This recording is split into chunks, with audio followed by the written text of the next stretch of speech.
At 1100 hours on July 25, 1944, Lieutenant General Fritz Bayerlein stood at the window of a modest Norman farmhouse that served as his command post.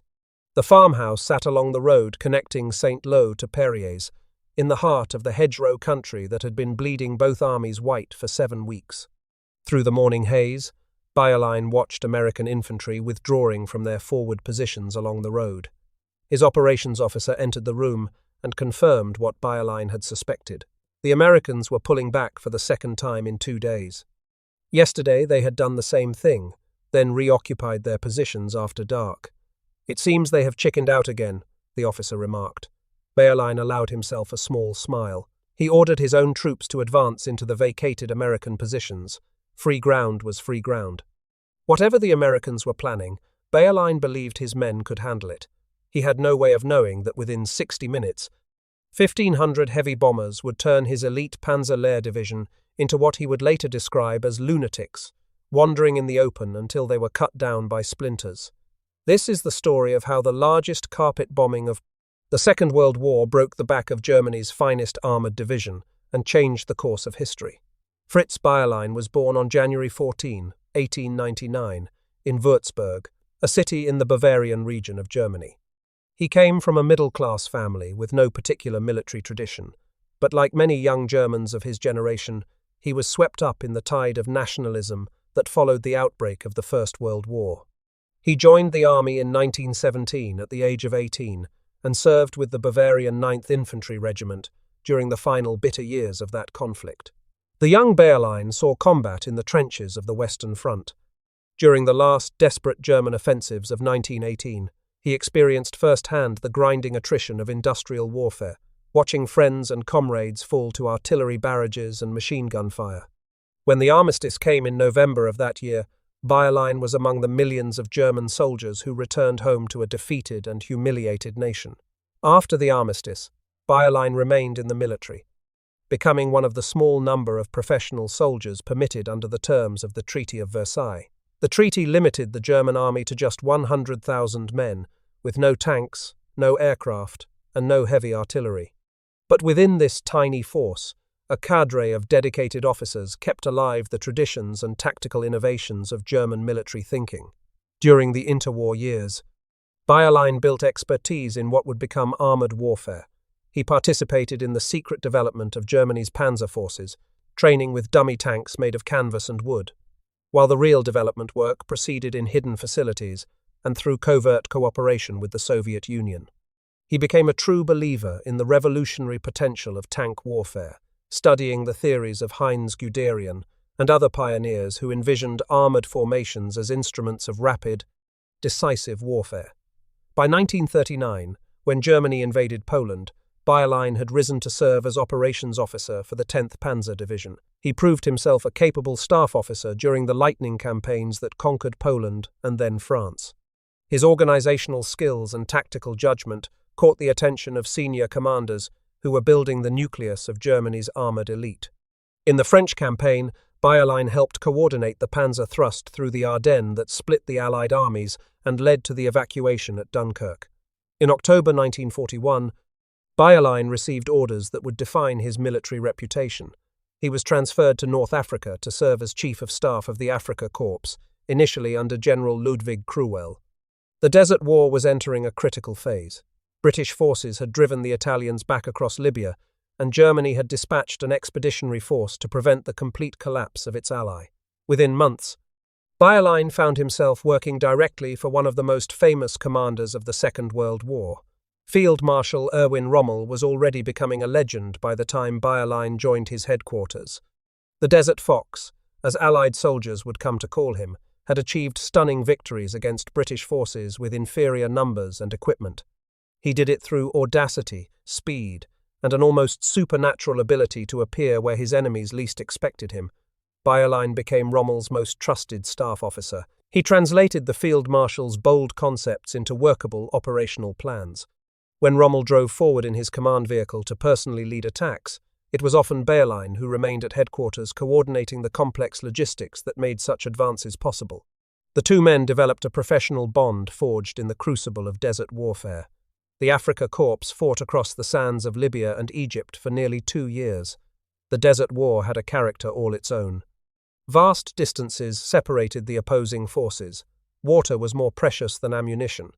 The terrain offered no natural defensive positions, making mobility the key to survival. Rommel and Bayerlein perfected the art of the armoured raid, striking British supply lines and headquarters with lethal speed before melting back into the desert. There were stunning victories like the capture of Tobruk in June 1942, when Rommel's forces took over 33,000 prisoners in a single day. The port city had held out for months as an Allied stronghold behind German lines, and its fall sent shockwaves through the British command structure. Rommel was promoted to Field Marshal on the strength of this achievement, and Bayerlein shared in the reflected glory as his Chief of Staff. There were also bitter defeats. At El Alamein, in October and November of 1942, British forces under General Bernard Montgomery finally gained the upper hand. Montgomery had amassed overwhelming superiority in tanks, artillery, and aircraft. More importantly, he had cracked the German codes and knew Rommel's plans in advance. The Afrika Korps fought with its usual ferocity, but numbers told in the end. Throughout it all, Bayerlein served at the heart of operations. He learned firsthand how a numerically inferior force could achieve decisive results through superior tactics and aggressive leadership. He also learned the devastating effects of enemy air superiority. In the open desert, there was no place to hide from enemy aircraft. He watched helplessly as British and American planes pounded German supply convoys, destroyed fuel dumps, and strafed columns of retreating vehicles. By May 1943, the Afrika Korps had been destroyed. Anglo-American forces had landed in Morocco and Algeria the previous November, opening a second front in North Africa. Caught between Montgomery's 8th Army advancing from the east and fresh American forces pushing from the west, the remaining Axis troops were compressed into an ever-shrinking pocket in Tunisia. Over 250,000 Axis soldiers surrendered when resistance finally ended. It was a catastrophe comparable to Stalingrad, which had concluded just 3 months earlier. The cream of Germany's armoured forces in the Mediterranean theatre simply ceased to exist. But Bayerlein was not among the prisoners. He had been evacuated earlier due to illness, one of the lucky few to escape the final collapse. He left North Africa carrying both the tactical lessons and the psychological scars of 2 years of desert warfare. His experience in Africa made him invaluable to the German High Command.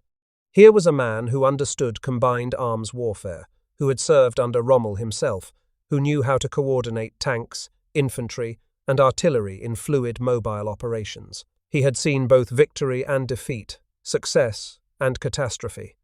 When the Wehrmacht began preparing for the inevitable Allied invasion of Western Europe, Bayerlein was an obvious choice for a critical command.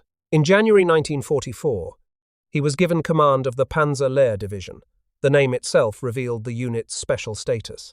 Lehr means demonstration or instruction in German. This was not merely another armoured division.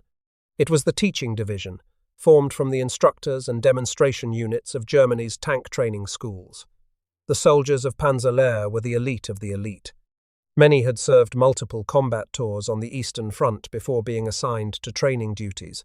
They were the men who taught other soldiers how to fight. Their tank crews were drawn from the instructors who trained Germany's panzer commanders. Their mechanics were the experts who wrote the maintenance manuals. Their officers had been selected specifically because they represented the finest examples of armoured warfare leadership. Consider what this meant in practical terms. An ordinary panzer division might have crews with varying levels of experience and skill. Some tanks would be commanded by veterans, others by men fresh from training schools. But in Panzer Lehr, virtually every tank commander had first proven himself in combat and then been selected to teach others. The average experience level was years beyond that of any other formation. The same principle applied throughout the division. The artillery observers had trained other artillery observers. The radio operators had taught other radio operators. The maintenance crews had written the procedures that kept Germany's panzer fleet running. When something went wrong with a tank engine or transmission, the men of Panzer Lehr had literally seen it all before. The division's equipment matched its personnel. While most German formations in 1944 were struggling with shortages of vehicles and spare parts, Panzer Lehr received priority allocation. By June 1944, the division fielded over 230 tanks and assault guns, including 99 Panzer IVs, 89 Panthers, 31 Jagdpanzer IV tank destroyers, and a company of Tiger tanks. It possessed over 650 half-tracks and armoured vehicles, making it fully mechanized when most German divisions still relied partly on horse-drawn transport. Its artillery regiment was fully equipped with self-propelled guns. In an army increasingly dependent on horse-drawn transport, Panzer Lehr was completely mechanized. The division had been formed for a specific purpose. It was intended as a strategic reserve, a force that could be rushed to any threatened sector to deliver a crushing counterblow. Its speed, firepower, and tactical expertise would allow it to defeat Allied penetrations before they could be consolidated. At least, that was the theory. When Allied forces landed on the beaches of Normandy on June 6, 1944, Panzer Lehr was stationed in the area between Chartres, Le Mans, and Orléans. Roughly 90 miles from the coast, Bayerlein received orders to move toward the beachhead and counterattack the invaders. It was exactly the kind of mission for which his division had been designed. But the march to Normandy revealed a terrible truth that would haunt German commanders throughout the campaign. Allied aircraft ruled the skies. The fighter bombers that Americans called Jabos, short for Jagd bombers, prowled the roads of northern France in swarms. Any vehicle that moved in daylight became a target. The Luftwaffe, which had once dominated European skies, could provide almost no protection for ground forces. Bayerlein was forced to move his division primarily at night, crawling along roads that should have allowed rapid advance. Even so, Allied aircraft found his columns. They attacked crossroads and choke points, dropping bombs and strafing with machine guns. Each attack destroyed vehicles and killed men, but more importantly, each attack forced the column to halt and disperse, adding hours to the march. By the time Panzer Lehr reached the front lines on June 8, the division had already suffered significant losses without firing a shot at enemy ground forces. Bayerlein later reported that the march cost him 5 tanks, 84 half-tracks and self-propelled guns, and 90 other vehicles, including fuel bozers and transport trucks. The supply vehicles carrying fuel and ammunition were particularly vulnerable. Scores of soldiers were killed or wounded before they ever reached the battlefield. The next 7 weeks ground down Panzer Lehr in the brutal fighting of the hedgerow country. The bocage, as the French called it, was a nightmare for armoured operations. Ancient hedgerows divided the countryside into thousands of small fields, each one bordered by earthen embankments, topped with dense vegetation. These were not the neat hedges of an English garden. They were massive barriers, some with root systems centuries old, that could stop a tank in its tracks. Tanks could not see more than a few hundred yards in any direction. Every field became a potential ambush site. A single soldier with a bazooka or Panzerfaust could lurk behind any hedgerow, waiting for an armoured vehicle to present its vulnerable side or rear. The fluid mobile warfare at which Panzer Lehr excelled was impossible in this terrain. Instead, the fighting devolved into a grinding attritional struggle that favoured neither side's strengths. American infantry learned to turn the hedgerows against German defenders. Engineers developed devices called Rhino tanks, Sherman tanks fitted with steel teeth welded to their front hulls. These teeth could cut through the earthen embankments rather than climbing over them and exposing the tank's vulnerable underside to enemy fire. Small unit tactics evolved rapidly as both sides adapted to the unique challenges of the bocage. Panzer Lehr fought defensive battles around Tilly-sur-Seulles and Villers-Bocage through June and into July. The fighting around Villers-Bocage in particular became legendary. On June 13, Tiger tanks from the 101st SS Heavy Panzer Battalion, led by SS Obersturmführer Michael Wittmann, ambushed a British armoured column in the town. Within minutes, the German tanks destroyed 13 to 14 British tanks, 2 anti-tank guns, and more than a dozen transport vehicles.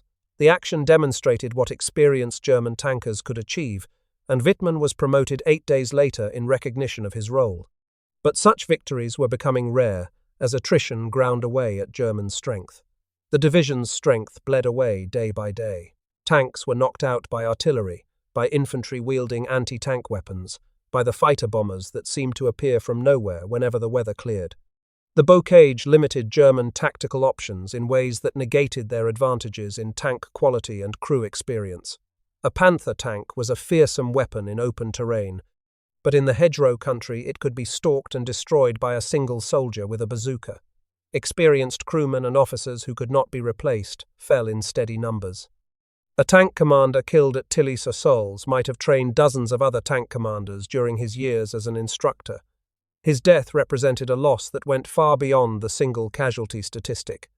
The institutional memory of Germany's armoured forces was bleeding away one irreplaceable veteran at a time. By mid-July, Bayerlein's once mighty formation was a shadow of its former self. The division had started the Normandy campaign with approximately 190 operational tanks. By July 24th, that number had fallen to around 28 tanks still running, with another 30 undergoing repair. Most of the half-tracks and armoured vehicles had been destroyed or abandoned. The artillery had been reduced to a handful of guns. The proud Panzer Lehr Division, cream of Germany's armoured instructors, had been reduced to the strength of a single reinforced battalion. And then came Operation Cobra. The plan had been conceived by Lieutenant General Omar Bradley, commander of the 1st United States Army. Bradley had spent weeks watching his forces batter themselves bloody against German defences in the hedgerow country. The Bocage fighting had cost over 40,000 American casualties since D-Day, and the front lines had moved barely 10 miles inland. At this rate, the campaign would drag on indefinitely, bleeding both armies white without decisive result. Bradley needed a breakthrough. He needed to punch a hole through the German lines large enough to pour armoured forces through, creating the conditions for the war of movement that American superiority in tanks and trucks would make decisive. The question was how to create that hole. The answer, Bradley decided, was air power on a scale never before attempted in tactical support of ground operations. He proposed a massive aerial bombardment that would obliterate German defences along a narrow sector of the front, creating a gap through which American armoured forces could pour. The target area was a rectangle of Norman countryside, measuring approximately 7,000 yards wide and 2,500 yards deep, stretching along the road from Saint-Lô to Perriers. Within that rectangle lay the positions of Fritz Bayerlein's Panzer Lehr Division. The plan called for an unprecedented concentration of aerial firepower. Over 1,500 heavy bombers from the 8th Air Force, the B-17 Flying Fortresses, and B-24 Liberators that had been pounding German industry for 2 years, would be diverted from strategic targets to deliver their payloads against tactical positions. Another 380 medium bombers and over 500 fighter bombers would add their ordnance to the destruction. In total, the attacking aircraft would deliver over 4,000 tons of bombs in less than 3 hours.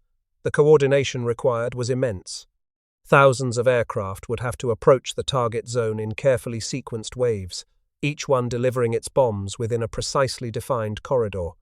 Ground forces would have to withdraw from their forward positions to create a safety buffer, then advance immediately after the bombing stopped, to exploit the chaos before German defenders could recover. Timing was everything. The bombers would fly perpendicular to the front lines, approaching from the north. This was a critical safety consideration. Bradley wanted the aircraft to fly parallel to the Saint-Lô-Perriers road, which marked the American front lines, reducing the risk that bombs would fall short onto friendly positions. But the air commanders objected. A parallel approach would require a long stream of aircraft to fly over enemy territory, extending the vulnerability window and making coordination difficult. They insisted on a perpendicular approach. This disagreement would have tragic consequences. The original attack was scheduled for July 24th. American ground forces withdrew several hundred yards from their forward positions to create a safety buffer. The troops watched from their new positions as the sky filled with aircraft approaching from the north. But weather intervened. A low overcast obscured the target area. The mission was recalled, but not before approximately 350 heavy bombers had already crossed their release points and dropped their payloads. Some of those bombs fell short of the target zone, landing on American positions. 25 soldiers were killed and 131 wounded by their own aircraft. It was a devastating blow to morale, and it was only a preview of what was to come. Among the commanders watching from the ground was Lieutenant General Leslie McNair, commander of Army Ground Forces. McNair was one of the most important officers in the American military establishment. His responsibilities included training and equipping the massive ground force that America had mobilized for the war. He had come to Normandy to observe the operation, to see firsthand how his trained soldiers performed in combat. The friendly fire incident on July 24th left him shaken but unharmed. The weather cleared overnight. July 25 dawned bright and clear over Normandy. American troops again withdrew from their forward positions, though the safety buffer remained inadequate given the scale of the bombing planned. The disagreement over approach angles had not been resolved. The bombers would again come from the north, flying perpendicular to the front lines. General Bradley watched from a forward observation post as the largest tactical air operation in history began to unfold. He had staked his reputation on this plan. If it succeeded, American forces would finally break free of the hedgerow nightmare. If it failed, the casualties already suffered would have been in vain. War correspondent Ernie Pyle was among the journalists watching from American lines. Pyle had seen combat in North Africa, Sicily, and Italy. He had witnessed naval bombardments and artillery barrages. He had walked through the aftermath of battles that killed thousands. But nothing in his experience had prepared him for what he was about to witness. In his dispatch, filed later that day, Pyle struggled to find words adequate to describe the bombardment. He called it the most sustained, horrible thing he had ever gone through. The sound, he wrote, was not like thunder, but like something beyond thunder. A continuous roar that seemed to come from everywhere at once. The ground shook so violently that soldiers lying flat could feel themselves bouncing against the earth. At 9:40 in the morning, the first wave of fighter bombers swept across the target zone. P-47 Thunderbolts and P-38 Lightnings dropped fragmentation bombs and strafed German positions with their heavy machine guns. They were the opening act for the main event, suppressing anti-aircraft fire and marking targets for the heavy bombers that followed. Fritz Bayerlein heard the aircraft before he saw them. The rumble grew until it seemed to fill the entire sky, a sound unlike anything in his experience. He looked up and saw what appeared to be an endless stream of heavy bombers approaching from the north, flying in tight formations that stretched from horizon to horizon. The four-engine aircraft were stacked in layers, group after group, wing after wing. Bayerlein had witnessed air attacks before, in Africa and during the march to Normandy. He had seen fighter bombers destroy individual vehicles and artillery pieces. He had seen medium bombers attack supply dumps and assembly areas. Nothing had prepared him for this. The sky itself seemed to be made of aircraft, an armada beyond counting descending upon his positions. The first bombs began falling at approximately 1000 hours. The explosions walked across the Norman countryside in overlapping waves of destruction. Each bomber released its payload in train, meaning the bombs fell in sequence rather than all at once, creating a carpet of explosions that rolled across the landscape like thunder made visible within Panzerlehr's positions. Soldiers, who had survived years of combat on multiple fronts, experienced something entirely new. The ground heaved and shook with continuous detonations that blended into a single, sustained roar. Men in foxholes and trenches found their positions collapsing around them as the earth itself seemed to reject their presence. The concussion waves from 500-pound and 1,000-pound bombs ruptured eardrums and internal organs, even when fragments did not strike directly. The noise was so intense that it overwhelmed all other sensory input. Men could not hear shouted orders from soldiers standing next to them. They could not think clearly through the continuous assault on their senses. Many simply curled into fetal positions and waited for death, unable to do anything else. Veterans who had held steady through years of combat broke completely under this new form of warfare. Bayerlein's command post was hit early in the bombardment. He survived, thrown to the ground by a near miss, but his communications equipment was destroyed. He could not contact his subordinate units. He could not receive reports on what was happening across his sector. He could not coordinate any response to the attack. He could only watch helplessly as wave after wave of bombers passed overhead, each one adding to the devastation. The bombing continued for over 2 hours. Different groups of aircraft arrived in succession, each one targeting specific portions of the rectangle. Heavy bombers delivered their high explosive payloads, creating the massive craters that would scar the landscape for decades. Medium bombers followed with additional explosives. Fighter bombers struck at anything that still moved, strafing survivors and finishing off damaged vehicles. The target zone became a moonscape of overlapping craters. Where there had been hedgerows and farmhouses and carefully camouflaged defensive positions, there was now only churned earth and burning wreckage. The distinctive Norman landscape had been erased, replaced by something that resembled photographs from the surface of the moon. The bombs had created craters ranging from 10 to 30 feet in diameter. Some overlapped so completely that the original surface contours were no longer visible. The hedgerows that had cost American infantry so much blood to breach had simply vanished, blown apart by explosives and scattered across the cratered landscape.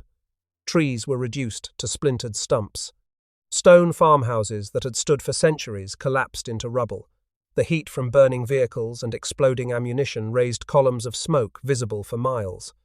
Oil and fuel fires sent thick black plumes into the air.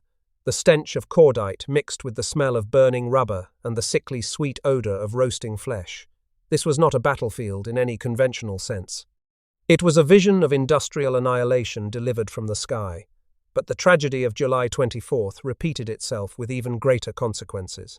Once again, some bombers released their payloads short of the intended target zone. The perpendicular approach meant that any error in timing or navigation would send bombs falling on American positions rather than German ones. Once again, American soldiers died beneath American bombs. This time the toll was far worse. 111 American soldiers were killed by friendly fire on July 25. Another 490 were wounded. The bombs killed more Americans in those few minutes than many units had lost in weeks of hedgerow fighting.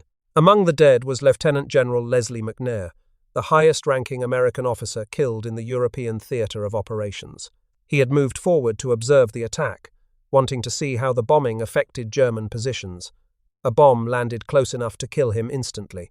His body was hurled 60 feet by the blast, so badly mangled that medics could only identify him by the 3 general stars still visible on his collar. McNair's death was kept secret for several days. He had been playing a crucial role in Operation Fortitude, the elaborate deception campaign designed to convince German intelligence that the Normandy landings were merely a diversion. The Germans believed that another, larger invasion force under McNair's command was preparing to strike at Pas-de-Calais. His death, if revealed, might compromise this deception. So the War Department maintained the fiction while a discreet burial was arranged. The irony was bitter. McNair had devoted his career to building the American ground force that was now winning the war in Europe. He had overseen the training of millions of soldiers, the development of new weapons and tactics, the transformation of a peacetime army into the massive force now sweeping across France. He had come to Normandy to see his life's work in action. Instead, he died beneath bombs dropped by his own air force. The friendly fire casualties on July 25 included soldiers from several different units who had gathered near the front to observe the bombing. They had expected to witness the destruction of German positions. Instead, they found themselves in the kill zone. The tragedy demonstrated how even the most carefully planned operations could produce unintended victims. For the German defenders, the bombing was apocalyptic. Bayerlein later described the scene in words that would echo through histories of the war. "My front lines looked like a landscape on the moon," he reported to his superiors. "All my forward tanks were knocked out. His soldiers," he said, "became lunatics, rushing around and howling in the open until they were cut down by splinters." The sustained bombardment had shattered not just bodies but minds. Men who had fought through Stalingrad and Kursk, who had held their positions against Soviet human wave attacks and massed tank assaults, stumbled about in shock, unable to function as soldiers. The psychological effect of the bombing was in some ways more devastating than the physical destruction. An army depends on communication, coordination, and the ability of officers and men to think clearly under stress. Operation Cobra destroyed all of these things within the target zone. The physical destruction defied belief. Bayerlein later reported that at least 70% of his troops within the target zone were killed, wounded, or rendered combat ineffective by shock and concussion. The division's vehicles fared even worse. The neat rows of tanks and half-tracks and trucks that had represented German mechanized might were reduced to twisted wreckage scattered across craters. Ammunition vehicles exploded in chain reactions that continued for hours after the bombing stopped. Fuel trucks burned with thick black smoke that rose to meet the departing bombers. When the bombing finally stopped, the silence that followed seemed almost as overwhelming as the noise that had preceded it. Then American artillery began firing, adding to the destruction and keeping the survivors pinned down. And then American infantry began advancing into the devastated zone. They found German soldiers still dazed, some offering no resistance, others fighting back with the desperate energy of men who had nothing left to lose.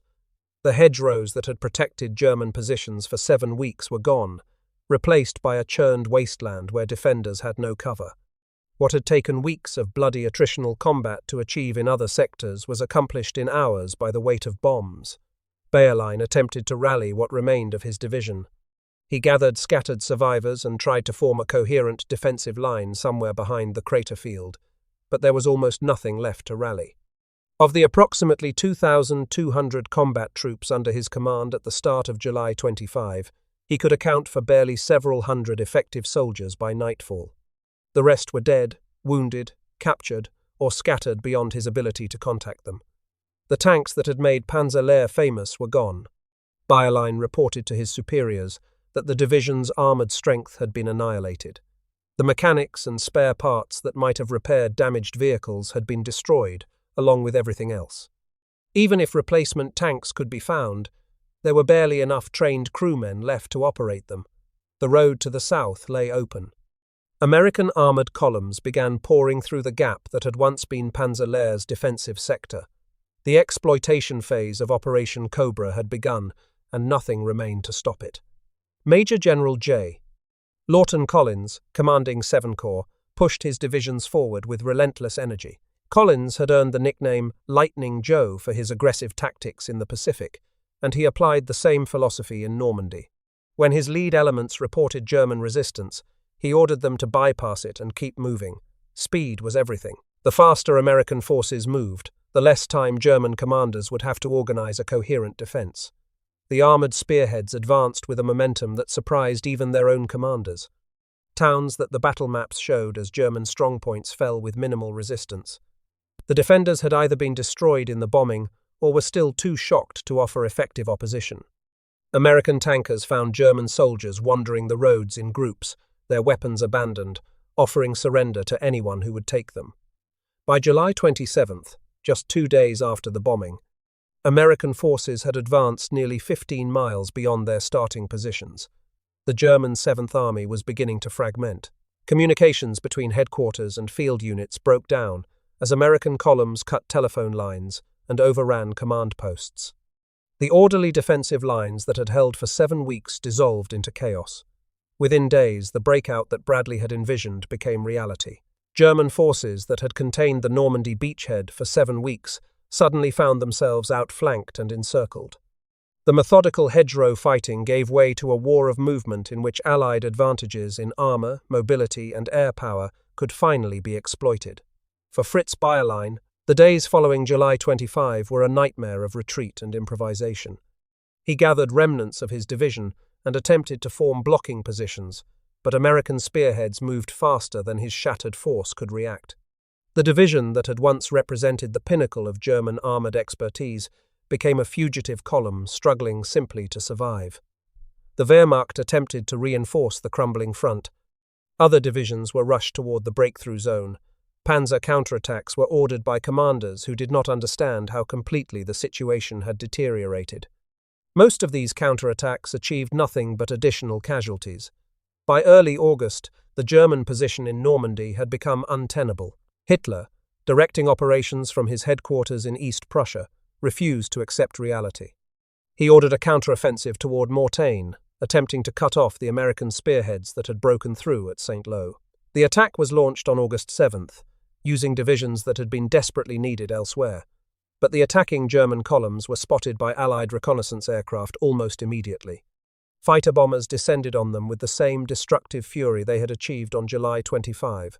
The Mortain counteroffensive collapsed within days, its participating divisions badly mauled in the process. The result was the Falaise Pocket, one of the most complete military disasters of the war. German forces, attempting to retreat eastward, found themselves caught between American forces driving north and British and Canadian forces pushing south. The pocket slowly closed, trapping tens of thousands of German soldiers in an ever-shrinking area. The gap between American and Canadian forces narrowed day by day. At its widest, the escape corridor measured perhaps 15 miles. By August 19th, it had shrunk to barely 4 miles. German soldiers, vehicles, and horses crowded into this narrowing funnel, presenting perfect targets for Allied aircraft. The slaughter within the pocket was horrific. Allied aircraft and artillery pounded the trapped columns continuously. Typhoon fighter bombers from the Royal Air Force attacked with rockets that could destroy a tank with a single hit. American P-47 Thunderbolts strafed vehicle columns until their ammunition was exhausted, flew back to base to rearm, and returned to continue the killing. The roads became impassable, choked with burning vehicles and dead men and horses. German soldiers abandoned their vehicles and attempted to flee on foot, only to be cut down by strafing runs. Officers lost control of their units. Discipline collapsed as the fighting devolved into a desperate scramble for survival. Some men made it through the gap before it closed completely. Many more did not. Horses drawing supply wagons died by the thousands. The German army in 1944 still depended heavily on horse-drawn transport, and these animals were as vulnerable to air attack as any soldier.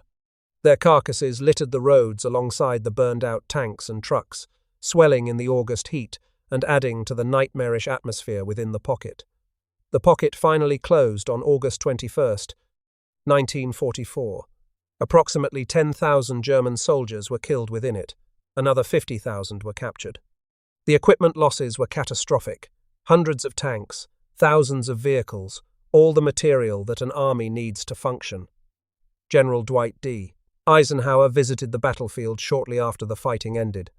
The Supreme Commander had seen his share of destruction during the war, from the rubble of London during the Blitz to the aftermath of amphibious landings in North Africa and Sicily. He thought himself hardened to the horrors of modern warfare. The Falaise pocket proved him wrong. He later described it as something that could only be described by Dante. It was literally possible to walk for hundreds of yards at a time, stepping on nothing but dead and decaying flesh, he wrote. The roads and fields were choked with destroyed vehicles and dead horses and human bodies in every state of decomposition. The smell of death hung over the countryside for miles. Eisenhower's aide reported that the general was visibly shaken by what he saw. The scale of destruction exceeded anything in his previous experience. 48 hours after the pocket closed, the stench was detectable from miles away. Recovery teams wearing gas masks worked to clear the roads, pushing aside wreckage and bodies to allow military traffic to resume. The local French population would spend months burying the dead and clearing the debris. Some of the villages within the pocket had been completely destroyed. Farmers returned to find their fields cratered and their livestock dead. The landscape bore scars that would take years to heal, physical reminders of the apocalyptic violence that had swept through this corner of Normandy. This was the fruit of what had begun on July 25. When 1,500 bombers turned Panzer Lehr into a memory, Bayerlein escaped the Falaise pocket with a handful of his soldiers. The division that emerged bore no resemblance to the elite formation that had entered Normandy 3 months earlier. By late August, Panzer Lehr could muster perhaps 20 operational tanks. By September, that number had fallen to 5. The finest armoured instructors Germany had ever produced were gone, and with them went irreplaceable expertise that could never be reconstituted. The human cost extended beyond the battlefield. Many of Panzer Lehr's soldiers had been training cadre, men whose primary job was teaching others how to fight. Their loss meant that future German tank crews would receive less and lower quality instruction. The institutional knowledge that made armoured warfare effective was bleeding away with every engagement, and nowhere had the bleeding been more severe than at Saint-Lô. Bayerlein himself survived the war. He received replacements and rebuilt Panzer Lehr to a shadow of its former strength during the autumn of 1944, though the quality of both men and equipment fell far short of what he had once commanded. He led the division during the Battle of the Bulge in December, including the advance toward Bastogne, where the division was stopped by the stubborn American defense of that crossroads town. When Germany surrendered in May 1945, Bayerlein became a prisoner of war. He cooperated extensively with Allied interrogators, providing detailed accounts of German armoured operations that became valuable sources for military historians. His descriptions of Operation Cobra and its aftermath remain among the most vivid German accounts of the Normandy campaign. After his release, Bayerlein settled in West Germany and lived quietly until his death in January 1970. He never forgot July 25, 1944. In interviews and correspondence over the following decades, he returned repeatedly to that day, trying to convey what it had been like to watch his elite division annihilated from the sky. He spoke with a mixture of professional admiration and personal horror about what the Americans had accomplished. The coordination required to deliver such firepower with such precision impressed him, even as the memory of his destroyed division haunted him. He acknowledged that the Germans had no answer to such overwhelming air superiority. All their tactical skill, all their combat experience, all their fighting spirit meant nothing when the sky itself became their enemy. Bayerlein's interviews with American military historians became important primary sources for understanding the German experience in Normandy. He provided detailed accounts of German strengths and weaknesses, of opportunities missed and battles lost. His description of Operation Cobra from the receiving end gave American planners valuable insights into the psychological effects of concentrated bombing.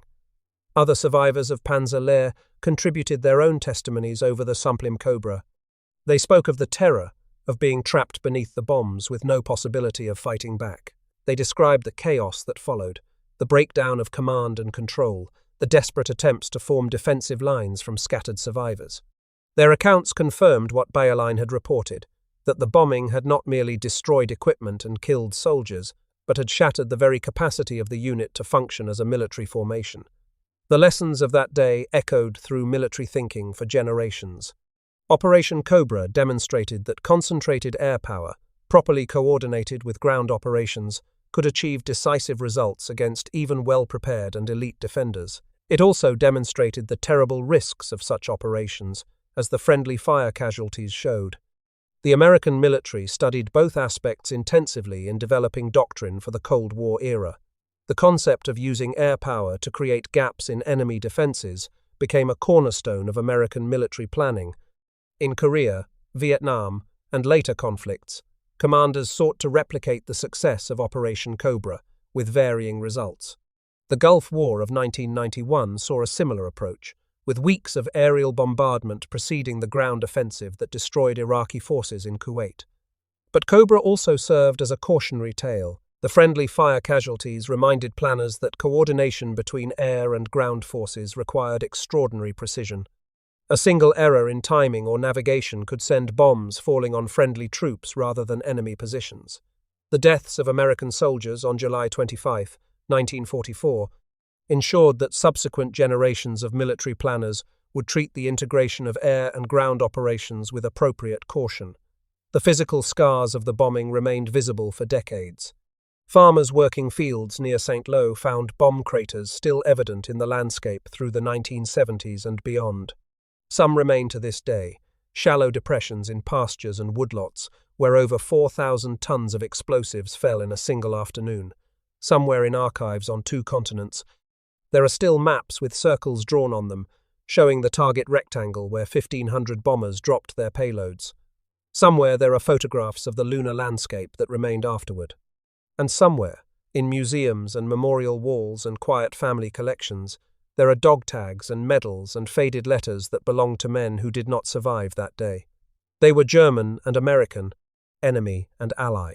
They were conscripts and volunteers, veterans and raw recruits. Some believed deeply in their cause, and some fought only because they had no choice. But on July 25, 1944, they shared one thing in common. They stood beneath the same sky, and the sky fell on all of them. If you found this story as compelling as we did, please take a moment to like this video. It helps us share more forgotten chapters from the Second World War. Subscribe to stay connected with these untold histories. Each one matters. Each one deserves to be remembered, and we would love to hear from you. Leave a comment below telling us where you are watching from. Our community spans continents, from veterans to history enthusiasts. You are part of something special here. Thank you for watching, and thank you for keeping these stories alive.